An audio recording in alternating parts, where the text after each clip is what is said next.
இன்றைய நாளின் செய்திக்காக வாசிக்கலாம். 1 பேதுருவின் புஸ்தகம் 2வது அதிகாரம் 21வது வசனத்தை வாசிப்போம். இதற்காக நீங்கள் அழைக்கப்பட்டிருக்கிறீர்கள், ஏனெனில் கிறிஸ்து உங்களுக்காக பாடுபட்டு நீங்கள் தம்முடைய அடிச்சுவடுகளை தொடர்ந்து வரும்படி உங்களுக்கு மாதிரியை பின்வைத்து போனார்.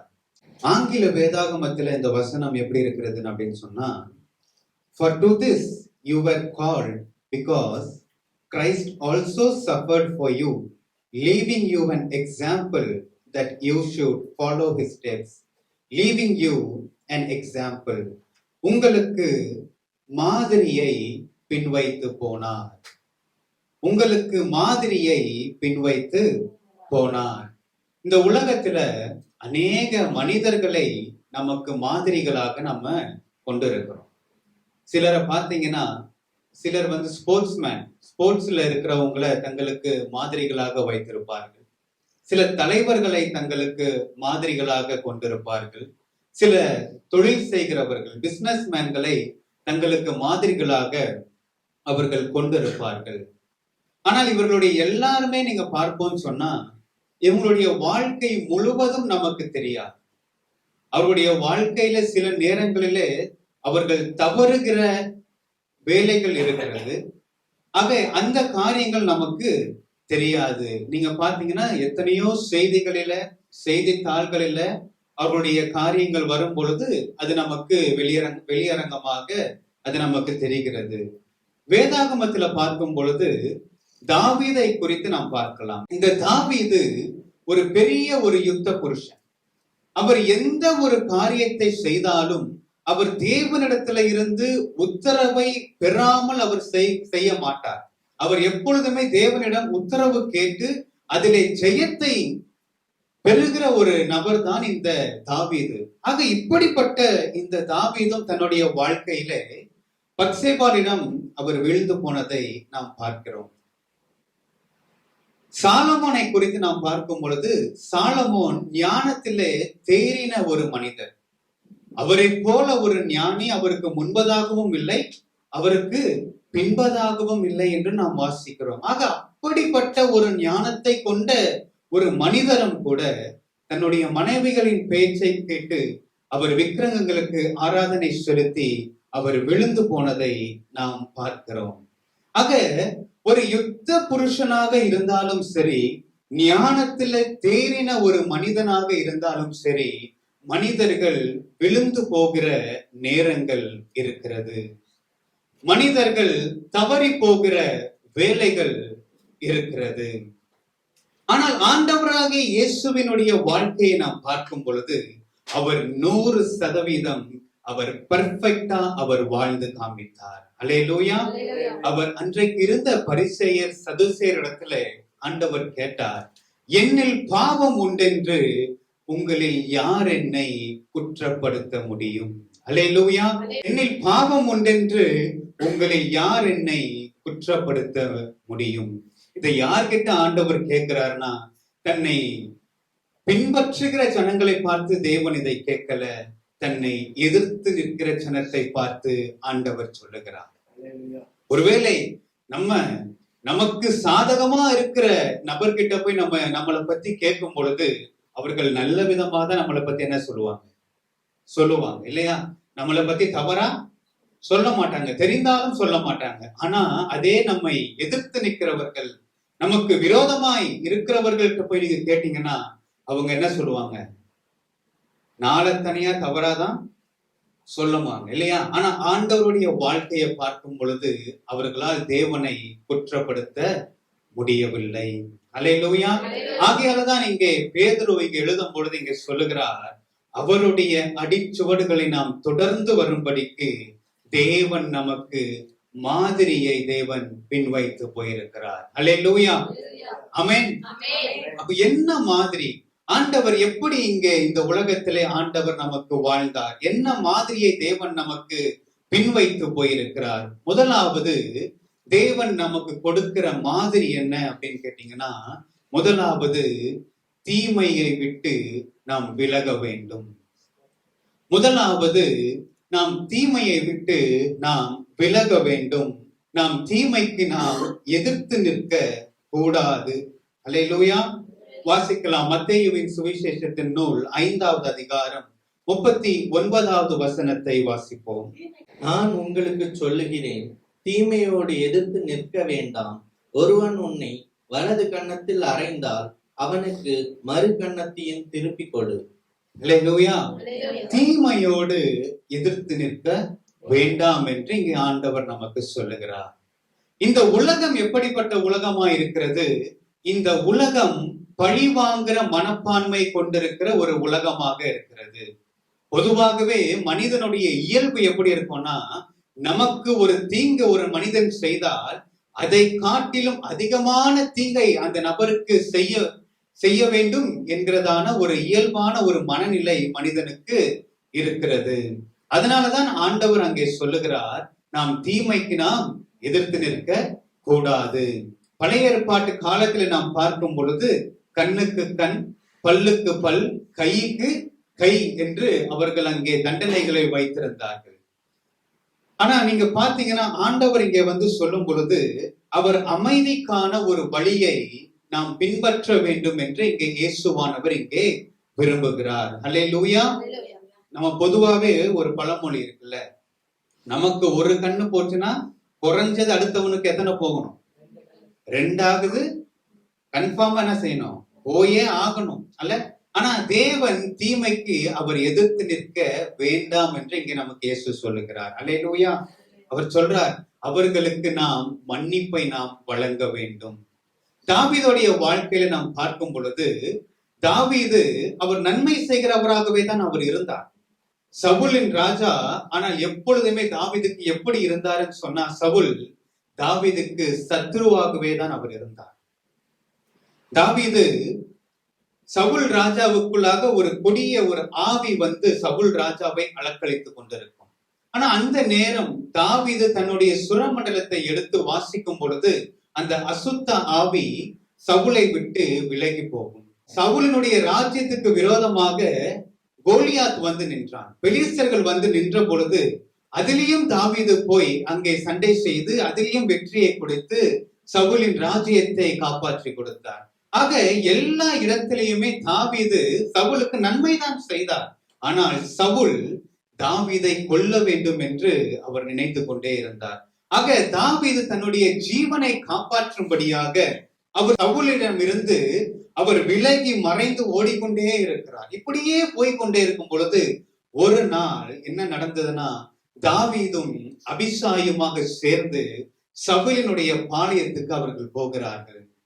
அங்க போகும் பொழுது சவுல் நல்ல ரதங்கள் இருக்கிற இடத்துல நல்லா அவர் நித்திரை செய்து கொண்டு இருக்கிறார். அந்த நேரத்துல அபிசாய் சொல்றார் தாவீதின் இடத்துல, இன்றைக்கு உம்முடைய சத்ருவை தேவன் உம்முடைய கையில் ஒப்பு கொடுத்தார். நீ சொல்லும் 2 குத்தாக அல்ல, ஒரே குத்தாய் நான் என்ன செய்யறேன், நான் ஈட்டியை நான் நிலத்தோடு நான் சேர்த்து நான் குத்துகிறேன் என்று அவர் சொன்னார். வாசிக்கலாம் அந்த வசனத்தை. 1 சாமுவேல் 26வது அதிகாரம் 8வது வசனம். அப்பொழுது அபிஷாய் தாவீதை பார்த்து, இன்று தேவன் உம்முடைய சத்துருவை உம்முடைய கையில் ஒப்பு கொடுத்தார். இப்போதும் நான் அவனை ஈட்டியினால் 2 குத்தாக குத்தாமல் ஒரே குத்தாக நிலத்தில் உருவ குத்தட்டுமா என்றான். பாத்தீங்களா, தனக்கு வாழ்நாள் முழுவதுமாய் சத்துருவா இருக்கிற ஒரு மனிதன்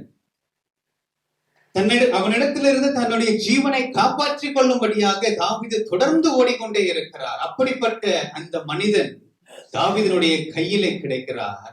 அப்பொழுது கூட இருக்கிற ஆள் சொல்லுகிறார், நீங்க ஒண்ணும் செய்ய வேண்டாம், நீங்க உங்களுடைய கைகளை கரப்படுத்த வேண்டாம், நான் என்ன செய்யறேன், நான் இந்த சத்துருவை நான் கொன்று போடவா என்று கேட்கிறார். ஒருவேளை அப்படிப்பட்ட ஒரு காரியம் நம்முடைய வாழ்க்கையில சம்பவிக்குமானால் நாம் என்ன உத்தரவு நாம் கொடுப்போம்? நம்முடைய சத்துருவை தேவன் நம்முடைய கரத்திலே ஒப்பு கொடுக்கும் பொழுது நம்மோடு கூட இருக்கிற ஒரு நபர் இப்படிப்பட்டதான ஒரு வார்த்தையை சொன்னால் நாம் யோசிப்போம்? நம்முடைய கைகள் தானே பாவம் செய்யக்கூடாது, நான் தானே எதிர்த்து நிற்கக்கூடாது, ஆனால் என்னோட கூட இருக்கிற ஆள் இதை செய்தால் எனக்கு என்ன நேரிடும் போகுது இல்லையா? ஆனால் தாவீது சொன்ன பதில் 9வது வசனத்தை வாசிப்போம். தாவீது அபிசாயை பார்த்து, அவரை கொல்லாதே, கர்த்தர் அபிஷேகம் பண்ணுவித்தவர் மேல் தன் கையை போட்டு குற்றமில்லாம போகிறவன் யார் என்று சொன்னான். தாவீது அபிசாயை பார்த்து சொல்லுகிற ஒரு வார்த்தை, நீ அவனை கொல்லாதே. தீமையோடு தாவீது அங்கே எதிர்த்து நிற்கவில்லை. அல்லேலூயா. அவர் தீமைக்கு அவர் விலகி ஓடின ஒரு மனிதனாக அவர் காணப்பட்டார். அங்கிருந்த அந்த செம்பையும் சவுலினுடைய ஈட்டியும் எடுத்துக்கொண்டு தாவீது அந்த இடத்திலிருந்து அவர் வருகிறார்.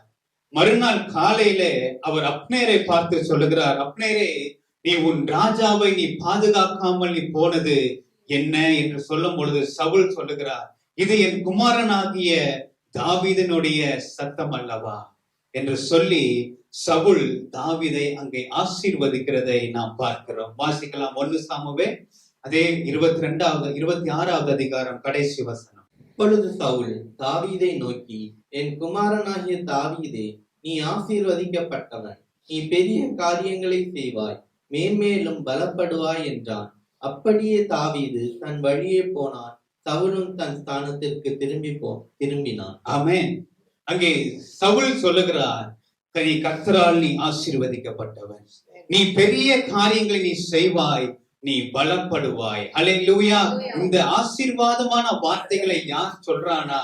எந்த ஒரு மனுஷன் தாவீதை அழிக்க வேண்டும் என்று இருந்தானோ, எந்த ஒரு மனிதன் தாவீதை கொல்ல வேண்டும் என்று சுற்றி வந்து கொண்டிருந்தானோ, அதே மனிதன் இப்ப தாவீதை ஆசீர்வதித்து வாழ்த்துகிறான். அல்லேலூயா. இது எப்படி வந்தது? அவன் தீமையை அவன் எதிர்த்து நிற்கவில்லை. அவன் தீமையை விட்டு அவன் விலகி கடந்து போனவனாக இருந்தான். அல்லேலூயா. இந்த கால வேளையில தேவன் நமக்கு கொடுக்கிற இந்த வார்த்தை மத்தேயு 5வது அதிகாரம் 39வது வசனத்திலே, நான் உங்களுக்கு சொல்லுகிறேன், தீமையோடு எதிர்த்து நிற்க வேண்டாம். ஒருவன் உன்னை வலது கன்னத்தில் அறைந்தால் அவனுக்கு மறு கன்னத்தையும் திருப்பிக் கொடு.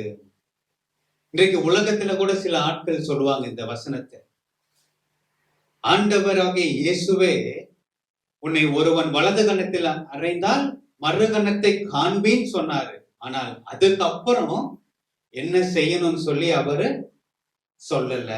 ஆனால் ஆண்டவர் மறு கன்னத்தை காண்பித்ததுக்கு அப்புறம் என்ன செய்யணும்னு அவர் சொல்லல. ஆனால் அவர் என்ன செய்யணும் என்பதை அவர் செய்து காண்பித்தார். ஆண்டவராகிய இயேசுவை அந்த கல்வாரி சிலுவையிலே அவர்கள் அறைந்த பொழுது, ஆண்டவராகிய இயேசுவை ஜனங்கள் தூஷித்த பொழுது, அவரை இறங்கி வா என்று சொல்லி அவரை நிந்தித்த பொழுது, ஆண்டவர் என்ன செய்தார் தெரியுமா? தன்னை எதிர்த்து நின்ற ஜனங்களுக்கு விரோதமாக தேவன் எதிர்த்து நிற்கவில்லை. அவர்களுக்காக தேவன் ஜெபம் பண்ணினார். தன்னை விரோதித்த ஜனங்களுக்கு விரோதமாக தேவன் அவர்களை அழிக்கவில்லை. அவர்களுக்கு தேவன் மன்னிப்பை வழங்கினார். தன்னை சிலுவையில் அறைந்த ஜனங்களை தேவன் கொல்லவில்லை. அவர்களுக்காக தம்முடைய ஜீவனை ஆண்டவர் கொடுத்தார். அல்லேலூயா. அவர் தீமையோடு அவர் எதிர்த்து நிற்கவில்லை. ஆக இந்த கால வேளையில நமக்கு விரோதமாக தீமை செய்கிற ஜனங்கள் இருக்கலாம். நமக்கு விரோதமாக காரியங்களை செய்கிற ஆட்கள் இருக்கலாம். ஆனால் நாம் எப்படி அதை கடந்து போகிறோம்?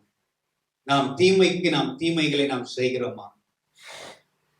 1 பேதுருவின் புஸ்தகம் 3வது அதிகாரம் 9வது வசனத்தை வாசிப்போம். தீமைக்கு தீமையையும் உதாசனத்துக்கு உதாசனத்தையும் சரி கட்டாமல் அதற்கு பதிலாக நீங்கள் ஆசீர்வாதத்தை சுதந்திரித்துக் கொள்ளும்படி அழைக்கப்பட்டிருக்கிறவர்கள் என்று அறிந்து ஆசீர்வதியுங்கள். ஆமென். நாம் அழைக்கப்பட்டிருக்கிறோம். நாம் ஆசீர்வாதத்தை சுதந்திரித்துக் கொள்ளும்படியாக நாம் அழைக்கப்பட்டிருக்கிறோம். ஆக தீமைக்கு தீமையையும் உதாசீனத்துக்கு உதாசீனத்தையும் நாம் சரிகட்டாமல் நாம் ஆசீர்வாதத்தை நாம் பெற்றுக்கொள்ள வேண்டுமானால், தேவன் நமக்கு வைத்திருக்கிற ஆசீர்வாதத்தை நாம் சுதந்திரித்துக் கொள்ள வேண்டுமானால் நாம் என்ன செய்யணும்? நாம் சத்துருக்களையும் நாம் ஆசீர்வதிக்க வேண்டும். நாம் சத்துருக்களையும் நாம் நேசிக்க வேண்டும். இதுதான் தேவன் நமக்கு மாதிரியாக இருந்து நமக்கு காண்பித்தார். அல்லேலூயா.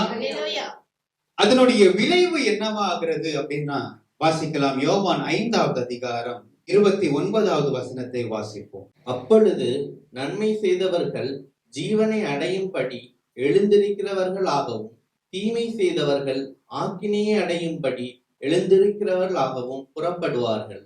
அல்லேலூயா. நீங்க நன்மையை நீங்க செய்யும் பொழுது நமக்கு என்ன நடக்குது? நாம் நன்மை செய்யும் பொழுது நாம் நன்மையை சுதந்திரிக்கும்படி நாம் எழுந்திருப்போம். அல்லேலூயா. அதே போல தீமை செய்கிற துன்மார்க்கரும் அவர்கள் தீமைக்கான பலனை அனுபவிக்கும்படியாக அவர்கள் எழுந்திருப்பார்கள் என்று வசனம் இங்கே சொல்லுகிறது. அல்லேலூயா. ஆக நாம் தீமையோடு நாம் எதிர்த்து நிற்கிறவர்களாக இருக்கக்கூடாது. ஆமென். நீங்க பாருங்க, சில நபர் எல்லாம் போய் ட்ரிங்க்ஸ் பண்ணுவாங்கல்ல, குடிப்பாங்க. குடிக்கும் போது கூட இருக்கிற நபர் என்ன செய்வான்? நான் குடிக்கலாம் மாட்டேன், நான் என்ன செய்ய போறேன்? நான் சும்மா தான் நானு கூட போறேன் இல்ல. ஆனா வசனம் சொல்லுது, சங்கீதம் 1வது அதிகாரத்துல, பரியாசக்காரர் உட்காரும் இடத்தில் உட்காராமலும். ஆக இதெல்லாம் எதை காண்பிக்கிறதுனா, நீங்க தீமையோட போய் எதிர்த்து நிற்கிறதல்ல, நீங்கள் தீமையை விட்டு நீங்கள் விலக வேண்டும். அல்லேலூயா. நான் குடிக்கவே மாட்டேன், நான் எந்த தவறுமே நான் செய்ய மாட்டேன்னு சொல்லி போய் உட்கார்ற நபர் ஒரு நாளில் எப்படி மாறுவான்னு கேட்டீங்கன்னா, அவனுக்குள்ளாகவும் அந்த பாவம் சேர்ந்து. ஆமென். அதனாலதான் சங்கீதக்காரர் சொல்லுகிறார், பாவிகளுடைய வழியிலே நில்லாது, பரியாசக்காரர் உட்காரும் இடத்திலே உட்காராமலும். நாம் தீமையை விட்டு நாம் விலகும் பொழுது தேவனுடைய வழியை நாம் பின்பற்றுகிறவர்களாய் நாம் இருக்கிறோம். அல்லேலூயா. முதலாவது தேவன் நமக்கு காண்பித்த ஒரு மாதிரி என்னவென்றால், நாம் தீமையோட நாம் எதிர்த்து நிற்க கூடாது. இரண்டாவது தேவன் நமக்கு சொல்லுகிற ஒரு காரியம், நாம் உண்மை உள்ளவர்களாய் நாம் இருக்க வேண்டும். இரண்டாவது, நாம் உண்மை உள்ளவர்களாய் இருக்க வேண்டும். வாசிக்கலாம். யோவான் 14வது அதிகாரம் 2வது வசனத்தை வாசிப்போம். என் பிதாவின் வீட்டில் அநேக வாசஸ்தலங்கள் உண்டு, அப்படி இல்லாதிருந்தால் நான் உங்களுக்கு சொல்லி இருப்பேன். ஒரு ஸ்தலத்தை உங்களுக்காக ஆயத்தம் பண்ண போகிறேன். என் பிதாவின் வீட்டில் அநேக வாசஸ்தலங்கள் உண்டு, அப்படி இல்லாதிருந்தால் நான் உங்களுக்கு சொல்லி இருப்பேன். நம்முடைய தேவன் அவர் உண்மையை மாத்திரம் பேசுகிறதே. அவருடைய பிதாவின் வீட்டிலேயே அங்க வாசஸ்தலம் இல்லைன்னு சொன்னா அதை நமக்கு அவர் மறைத்து பேசுகிறவர். அவர் வெளிப்படையாய் அவர் அதை நமக்கு அறிவிக்கிறவராய் அவர் இருக்கிறார்.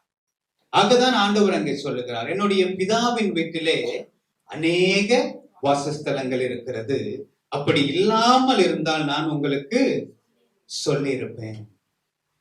நீங்க போய் பாருங்க, செகண்ட் ஹேண்ட்ல போய் ஒரு வாகனம் நீங்க வாங்கும் பொழுது அந்த வாகனத்தை என்ன செஞ்சு வச்சிருப்பாங்க? நல்லா அந்த வாகனத்தை கழுவி நல்லா தொடச்சி அப்படியே கண்களுக்கு முன்பாக புதுசு போல அந்த வண்டி இருக்கும்.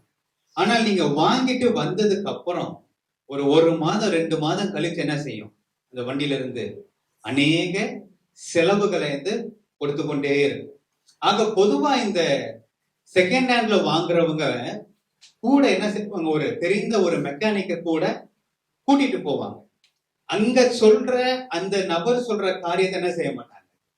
நம்ப மாட்டாங்க. ஏன்? ஏன்னா அவன் தன்னோட எப்படியாவது அந்த வாகனத்தை அவன் விற்கணும்னு சொல்லி என்ன பண்ணுவான்? அந்த வாகனத்துல இருக்கிற குறைவுகளை அவன் சொல்ல மாட்டான் இல்லையா? அந்த வாகனத்துடைய குறைவுகளை சொல்லாமல் அதோடைய நிறைவை மாத்திரம் சொல்லி அதை என்ன செய்வான்? அதை விற்று விடுவான். ஆனால் நம்முடைய தெய்வம் அப்படிப்பட்ட ஒரு தெய்வம் அல்ல. அவர் உண்மையை பேசுகிற தெய்வம். ஆகையாலதான் ஆண்டவர் சொல்லுகிறார், நானே வழியும் சத்தியமும் ஜீவனுமாய் இருக்கிறேன் என்று ஆண்டவர் சொல்லுகிறார். அல்லேலூயா. அவர் எதையும் நமக்கு மறைத்து பேசுகிற தெய்வம் அல்ல. ஆக நம்முடைய வாழ்க்கையில நாம் ஆண்டவராகிய இயேசுவை நாம் பின்பற்றுவோமானால், அவருடைய மாதிரியை நாம் கை கொள்ள வேண்டுமானால், நம்ம கிட்ட என்ன இருக்கக்கூடாதுன்னா, நம்ம கிட்ட பொய்கள் இருக்கக்கூடாது, நம்ம கிட்ட கபடுகள் நம்ம கிட்ட காணப்பட கூடாது. நீதிமொழிகள் 12வது அதிகாரம் 22வது வசனத்தை வாசிப்போம். பொய் உதடுகள் கர்த்தருக்கு அருவருப்பானவைகள், உண்மையாய் நடக்கிறவர்களோ அவருக்கு பிரியம். பொய் உதடுகள் கர்த்தருக்கு அருவருப்பானவைகள், அது தேவனுக்கு பிரியமில்லாத ஒரு காரியம். இன்றைக்கு சிலர் சொல்லுவாங்க, நாங்க பெரிய பொய்யெல்லாம் நான் சொல்லல, சின்ன பொய் தான் நாங்க சொன்னேன் அப்படின்னு சொல்றாங்க.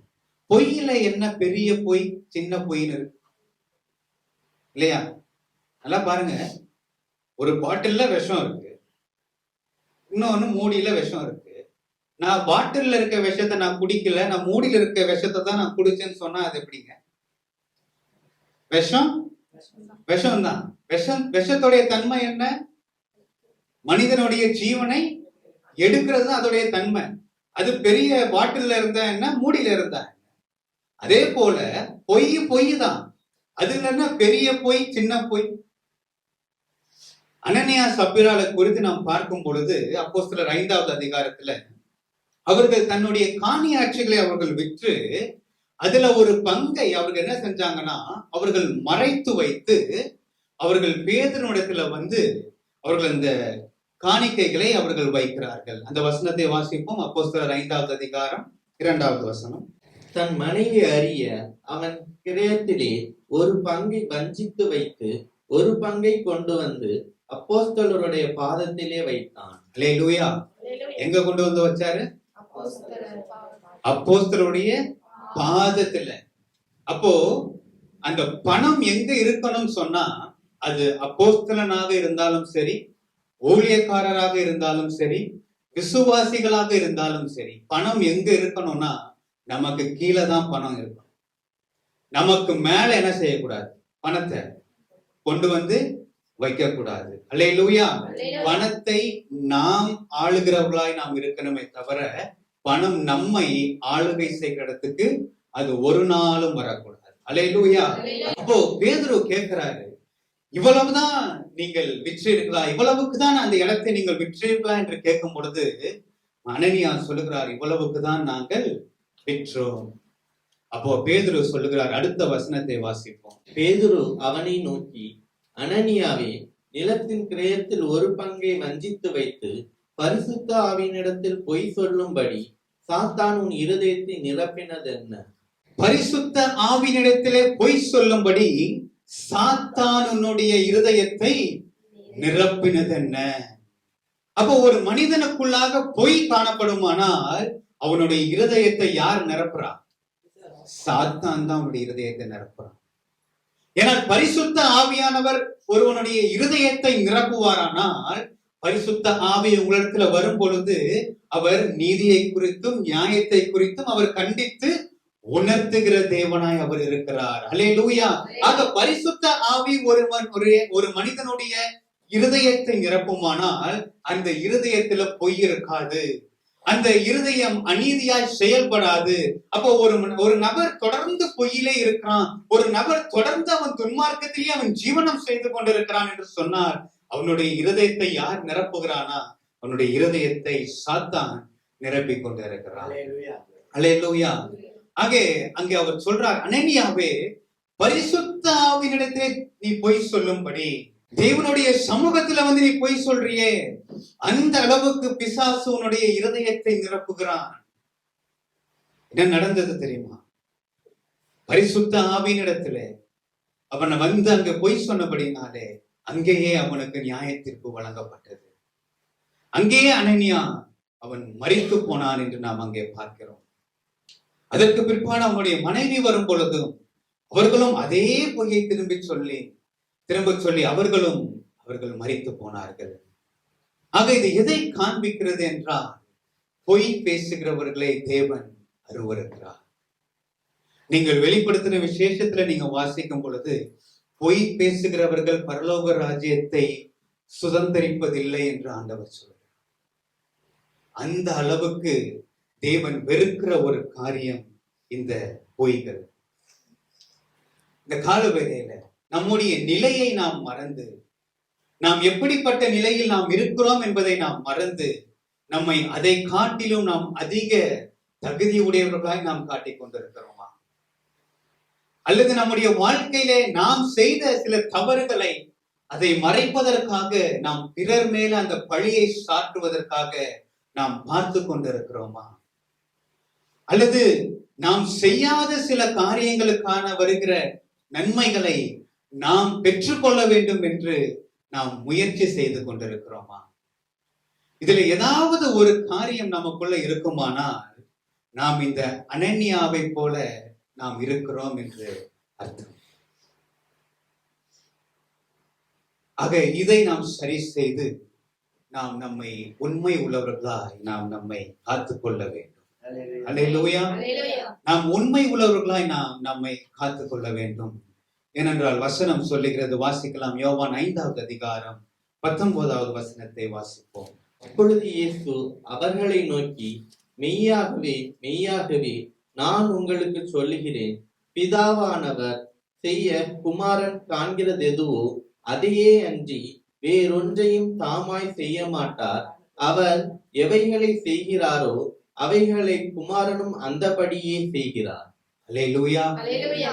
பிதாவானவர் எதை செய்தாரோ அதைதான் யாரும் செய்தார், குமாரனும் செய்தார். அல்லேலூயா. ஆக நம்ம ஆண்டவரை நாம் பின்பற்றுவோமானால் ஆண்டவர் எதை செய்தாரோ அதை நாமும் செய்ய வேண்டும். அல்லேலூயா. நம்முடைய குடும்பத்துல நாம் உண்மை உள்ளவர்களாய் நாம் இருக்க வேண்டும். தேவன் உங்களுக்கு கொடுத்த கணவனிடத்துல, மனைவியினிடத்துல நீங்கள் உண்மை உள்ளவர்களாய் இருக்க வேண்டும். பிள்ளைகள் உங்களுக்கு கொடுத்த பெற்றோர்களிடத்துல நீங்கள் உண்மை உள்ளவர்களாய் நீங்கள் இருக்க வேண்டும். நம்முடைய வேலை ஸ்தலத்திலே பணிபுரியும் பொழுது அங்கேயும் நாம் எப்படி இருக்கணும்? உண்மை உள்ளவர்களாய் இருக்க வேண்டும். அங்க இருக்கிற பொருள் எல்லாம் என்ன செய்யக்கூடாது? வீட்டுக்கு கொண்டு வந்து இங்க வைக்க கூடாது. அங்க இருக்கிற பொருள் அங்கதான் நம்ம பயன்படுத்தணும், இல்லையா? ஆபீஸ்ல இருக்கிற பொருள் என்ன செய்யக்கூடாது? அது இலவசமாகவே இருந்தாலும் அதை நாம் வீட்டுக்கு கொண்டு வர கூடாது. நாம் உண்மை உள்ளவர்களாய் நாம் இருக்க வேண்டும். அடுத்து இந்த சமுதாயத்துல நாம் எப்படி இருக்கணும்? நாம் உண்மை உள்ளவர்களாய் நாம் இருக்கணும். நாம் எந்த இடத்துல நாம் வசித்தாலும் அந்த இடத்துல நாம் நல்ல ஒரு விசுவாசிகளாக, இயேசுவை மாதிரியாக பின்பற்றுவர்களாக நாம் காணப்பட வேண்டும். முதலாவது ஒரு காரியம், முதலாவது நாம் தீமையோட நாம் எதிர்த்து நிற்க கூடாது. நாம் தீமையை விட்டு நாம் விலக வேண்டும். இரண்டாவது, ஆண்டவராகிய இயேசு அவர் உண்மை உள்ளவராய் அவர் இருந்தார், அவர் நீதியாய் இருந்தார். அதே போல நாமும் உண்மை உள்ளவர்களாய், நீதி உள்ளவர்களாய் காணப்பட வேண்டும். மூன்றாவது ஒரு காரியத்தை குறித்து பார்ப்போம். மூன்றாவது, அவருடைய வேலையை நாம் செய்ய வேண்டும். மூன்றாவது, அவருடைய வேலையை நாம் செய்ய வேண்டும். வாசிக்கலாம். யோவான் 9வது அதிகாரம் 4வது வசனம். பகற்காலம் இருக்கும் மட்டும் நான் என்னை அனுப்பினவருடைய கிரியைகளை செய்ய வேண்டும், ஒருவனும் கிரியை செய்யக்கூடாத ராக்காலம் வருகிறது. ஆண்டவராகிய இயேசு இங்கு சொல்லுகிறார், பகல் காலம் இருக்கும் மட்டும் நான் என்னுடைய வேலையை செய்ய வேண்டும், ஒருவரும் கிரியை செய்யக்கூடாத ராக்காலம் வருகிறது. ஒருவரும் கிரியை செய்யக்கூடாத ராக்காலம் என்று சொல்லும் பொழுது அது மரணத்தை குறிக்கிறதாக இருக்கிறது. ஆக நம்முடைய வாழ்க்கையிலே நாம் பகலுக்குரியவர்களாய் நாம் இருக்கும் பொழுதே நாம் தேவனுடைய வேலையை நாம் செய்ய வேண்டும். அதற்கான சமயம் கிடைக்கும் பொழுதே அந்த வாய்ப்பை நாம் பயன்படுத்திக் கொள்ள வேண்டும். காரணம், சில நேரங்களிலே நமக்கு அந்த சமயம் கிடைக்காமல் போகலாம், சில நேரம் அந்த சமயம் நமக்கு தாமதமாகவும் கிடைக்கலாம். ஆக கிடைக்கிற வாய்ப்பை நாம் என்ன செய்ய வேண்டும்? நாம் பயன்படுத்தி கொள்ள வேண்டும். அதைதான் அங்கே ஆண்டவரும் அங்கே சொல்லுகிறார். அல்லேலூயா. 1 சாமுவேல் 21வது அதிகாரம் 8வது வசனத்தை வாசிப்போம். தாவீது அகிமெலேக்கை பார்த்து, இங்கே உம்முடைய வசத்தில் ஒரு ஈட்டியானாலும் பட்டயமானாலும் இல்லையா? ராஜாவின் காரியம் அவசரமானபடியினால் என் பட்டயத்தை ஆகிலும் என் ஆயுதங்களை ஆகிலும் நான் எடுத்துக்கொண்டு வரவில்லை என்றான். அல்லேலூயா. ராஜாவின் காரியம் அவசரமாய் இருக்கிறது. ஆமென். நீங்க நல்ல ஒரு முக்கியமான ஒரு மீட்டிங்க்கு நீங்க கிளம்பி நீங்க போயிட்டு இருக்கீங்க. நீங்க ரொம்ப அர்ஜென்ட்டா நீங்க போய்கிட்டே இருக்கீங்க. ஓகே, போய்கிட்டே இருக்கும்போது திடீர்னு அந்த பகுதியில முதலமைச்சரோ இல்லது பிரதம மந்திரியோ அந்த பகுதியில போறாங்க அப்படின்னு சொன்னா என்ன செஞ்சிருவாங்க? உடனே நீங்க என்னதான் உங்க காரியம் தலை போற விஷயமா இருந்தாலும் என்ன செய்ய முடியாது? போக முடியாது. ஏன்னா நம்ம காரியத்தை காட்டிலும் அவர்களுடைய காரியம் அவசரம். ஏன்னா நம்முடைய குடும்பத்துக்கான காரியத்துக்காக நம்ம ஓடுகிறோம், அவர்கள் நாட்டினுடைய காரியத்துக்காக ஓடுகிறார்கள். அதனால ராஜாவின் காரியம் அவசரமாய் இருக்கிறது. அதே போல நம்முடைய ராஜாதி ராஜனாகிய இயேசுவும் இந்த உலகத்திலே அவர் சீக்கிரமாய் அவர் திரும்பி வரப்போகிறார். அல்லேலூயா. ஆக நம்முடைய காரியத்தை காட்டிலும் இப்போ யாருடைய வேலை இப்போ முக்கியம்? அவருடைய வேலை தான் இப்போ முக்கியம். அல்லேலூயா. ஆண்டவரே, என்னுடைய காரியம் வெயிட் பண்ணலாம், அதுல தப்பு இல்லை. ஆனா உங்க காரியத்தை நான் என்ன செய்யக்கூடாது, நான் காத்திருக்க வைக்க கூடாது. என் காரியம் முக்கியம் அல்ல ஆண்டவரே, உம்முடைய காரியம் தான் இப்போ முக்கியம். அல்லேலூயா. ஆக நாம் அவருடைய வேலையை நாம் செய்வதற்கு நாம் ஓட வேண்டும். ஆமென். வாசிக்கலாம். மார்க் 16வது அதிகாரம் 15வது வசனத்தை வாசிப்போம். பின்பு அவர் அவர்களை நோக்கி, நீங்கள் உலகமெங்கும் போய் சர்வ சிருஷ்டிக்கும் சுவிசேஷத்தை பிரசங்கியுங்கள். நமக்கு ஒரு காரியம் இருக்கிறது, எல்லாரும் செய்ய வேண்டிய ஒரு வேலை நமக்கு இருக்கு. தேவன் உங்களுக்கு செய்த நன்மைகளை நீங்கள் பிறருக்கு நீங்கள் சொல்ல வேண்டும். தேவனுடைய ஊழியத்தை நீங்கள் உங்கள் ஜெபத்தினாலே நீங்கள் தாங்க வேண்டும். எப்படி நம்முடைய சரீரத்துல நம்முடைய கை செய்யற வேலையை என்ன செய்யாது, கால் செய்யாது. கால் செய்யற வேலையை கை செய்யாது. கண்ணு செய்யற வேலையை மூக்கு என்ன செய்யாது, மூக்கு செய்யற வேலையை கண்ணு. ஆனால் இதெல்லாம் ஒன்றாய் சேர்ந்தால்தான் முழு சரீரமாக இருக்கிறது.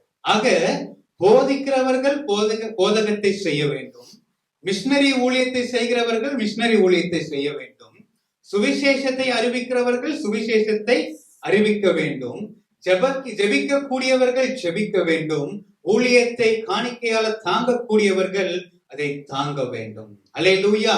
எப்படியாகிலும் தேவனுடைய ராஜ்யத்தை கட்டுவதற்கான அந்த பங்கிலே, அந்த வேலையிலே நம்மை ஈடுபடுத்தி கொள்ள வேண்டும். அல்லேலூயா. எப்படினாலும் நம்முடைய பங்கு எங்க இருக்கணும், நம்முடைய ஊழியத்திலே நம்முடைய பங்கு இருக்கணும். தேவனுடைய ராஜ்யத்தை கட்டுவதிலே நம்முடைய சபையினுடைய பங்கு இருக்க வேண்டும். ஆக நாம் அவருடைய வேலையை நாம் செய்கிறவர்களாய் நாம் இருக்க வேண்டும். ஆமென். அதை எப்படி செய்ய வேண்டும்? அசதியாய் நாம் செய்யக்கூடாது. பகற்காலம் இருக்கும் மட்டும் நான் நம்முடைய வேலையை நாம் செய்து முடிக்கிறவர்களாய் நாம் காணப்பட வேண்டும். அல்லேலூயா.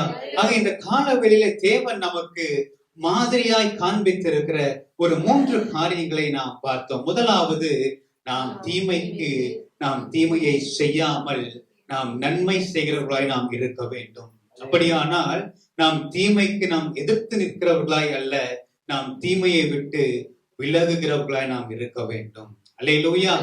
அப்படி நாம் இருக்கும் பொழுது தேவன் வரும் பொழுது தேவன் நம்மை ஆசீர்வதிக்கிறவராய் இருக்கிறார். நன்மை செய்தவர்கள் நன்மையை அடையும்படிக்கு எழுந்திருப்பார்கள், தீமை செய்கிறவர்கள் தீமையை காண பலனை அனுபவிக்கும்படி அவர்கள் எழுந்திருக்கிறார்கள். இரண்டாவது ஒரு காரியத்தை குறித்து நாம் பார்த்தோம், நாம் உண்மை உள்ளவர்களாய் நாம் இருக்க வேண்டும். அனனியால் சப்பிரால போல அல்ல, நாம் ஆண்டவராகிய இயேசுவை போல அவர் நாம் உண்மை உள்ளவர்களாய் நாம் இருக்க வேண்டும். ஏனால் வசனம் சொல்லுகிறது, உண்மையுள்ள மனுஷன் பரிபூரணமான ஆசீர்வாதங்களை பெற்றுக் கொள்ளுகிறான். ஆக இரண்டாவது உண்மை உள்ளவர்களாய் இருக்க வேண்டும். மூன்றாவது, அவருடைய வேலையை நாம் செய்கிறவர்களாய் நாம் இருக்க வேண்டும். அல்லேலூயா. அவர் காலம் இருக்கும் மட்டும் அதற்குள்ளாக நாம் தேவனுடைய வேலையை நாம் செய்து முடிப்போம். நம்முடைய தேவன் ராஜாதி ராஜாவாய் அவர் வரப்போகிறார். அவர் வரும் பொழுது அவரோட கூட நாமும் அவரோட கூட எடுத்துக் கொள்ளப்படுவோம். அல்லேலூயா. கர்த்தர் தாமே நம்மை ஆசீர்வதிப்பார்.